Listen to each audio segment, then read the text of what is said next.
Now that we know how to find the critical t-values, we're going to put them to good use. That is, we're going to use them in our confidence interval formula for a population mean. So we want to construct an interval for where we think mu is going to land.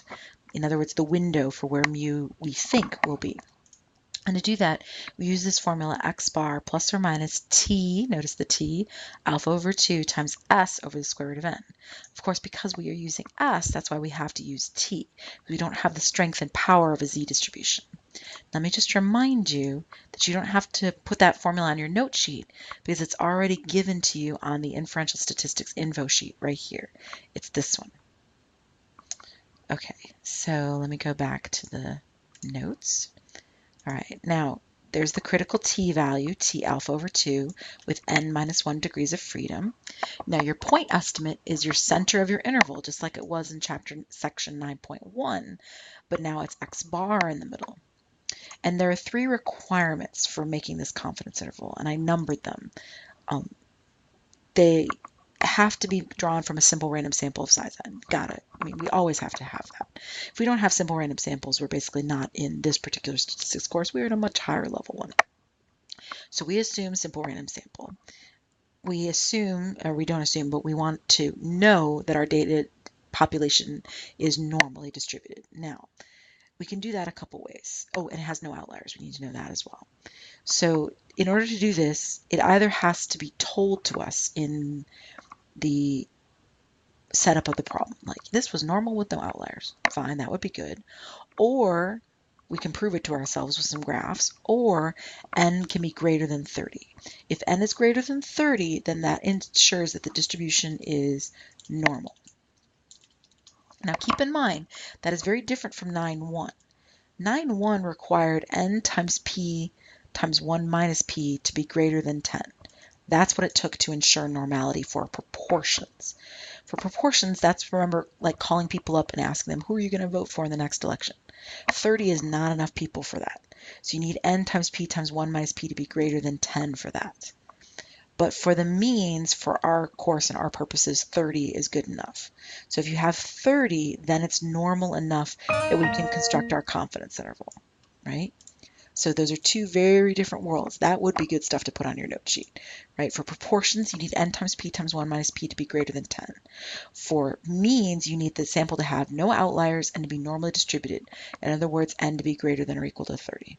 You also need that your sample size, little n, is less than or equal to 0.05 capital N being your population size. And that's to ensure that your samples are independent of each other. Remember that if you take too big a sample, people start talking to each other and you lose independence in that sample. Think of it as like drawing your sample from a big vat of M&Ms, right? If you take a big sample of M&Ms from a bag you get at the grocery store, well, if you take a really big sample, you're fundamentally changing what's left in the bag. But if you go to the M&M factory and you take a big scoop of M&Ms out, well, they have vats of M&Ms, so you're not really affecting the vat of M&Ms, right? And that's what this is saying. You need to have a small sample in relation to the large population. Then in here I have the calculator instructions, but we're about to do it anyway, so let's do it together and you'll follow along. So we have the FBI compiles data on robbery and property crimes and publishes the information. A simple random sample of reported pickpocket offenses yields the losses in dollars shown below. Why do I say reported? Well, because people really only report pickpocketing offenses if it's a good size amount. Except for this one person right here, it's like, I want my $26, right? But everybody else, not so much, right? So they have hundreds of dollars in there because that's the amount of money you would report being stolen. All right, now we want to obtain a point estimate for the average loss in dollars. So we're trying to come up with an estimate for mu. Estimate for mu. Now the way to do that would be, and we've learned this in chapter 3, it would be x bar. X bar is your single best guess for what mu is. Should do that. So that would be x bar, and we need to find it. Oh, but we learned how to find x bar way back in chapter 3, one of the first things we did. So you would enter these data points into your calculator. So you go to stat, go to Edit, clear out any old data, and then type in the new data. So 447, 207, etc. All right, so I'm going to pause and I'll be right back. I'm going to enter all these data values in. All right, so once I have them in, which I just did it, stat, calculate, there we go. Then I'll press number one variable stats, and then we just have all of our data in L1. We do not have a frequency list. You only use frequency list when you're trying to find expected value or a weighted mean, that kind of thing. So you go down to calculate and press enter. And there you have it, 513.32. There's your X bar right there.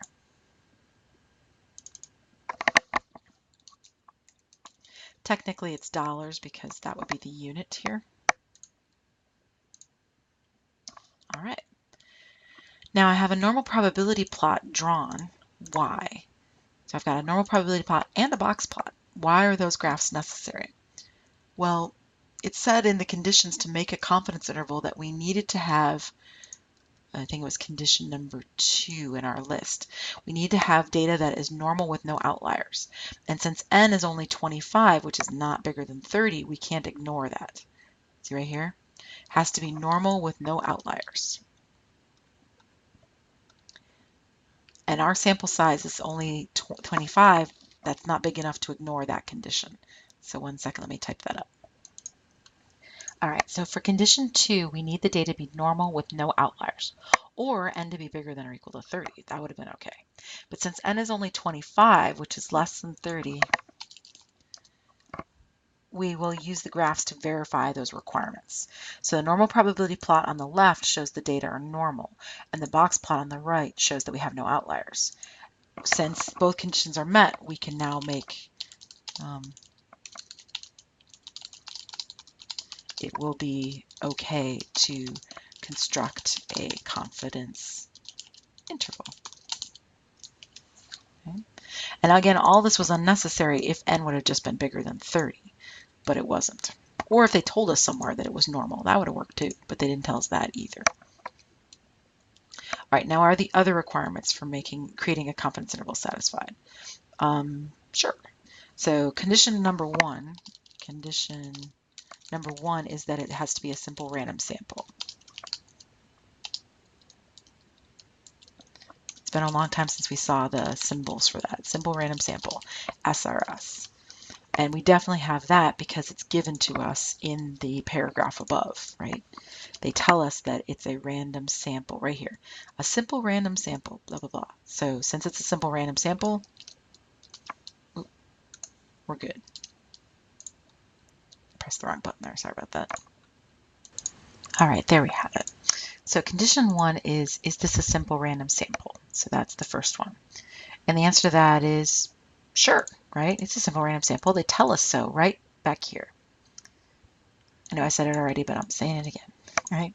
All right, then I finally typed it up. Condition number 3 is sample size less than or equal to 0.05 of population size. All right, well, this is going to be a little hand wavy, but sure.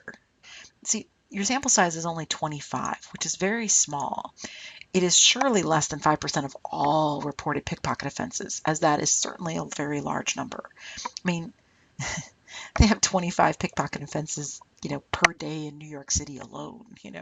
Pick your largest urban city. You're going to have lots of pickpocketing offenses. Go to a county fair or a state fair. There's going to be pickpocketing offenses.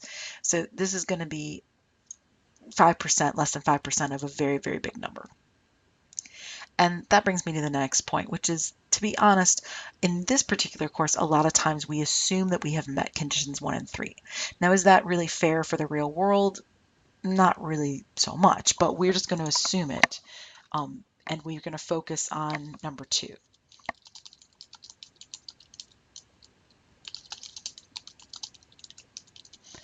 Right? Real world conditions, it's in real world conditions. How about that? In real world conditions, it's actually quite hard to get everything to be random and get the proper sizing you want and keep independence and all of that. But we just always assume we have it and we focus on the processes. So we're going to focus on number 2 more. And not that 1 and 3 are never going to come up, but they're not going to come up as often as number 2.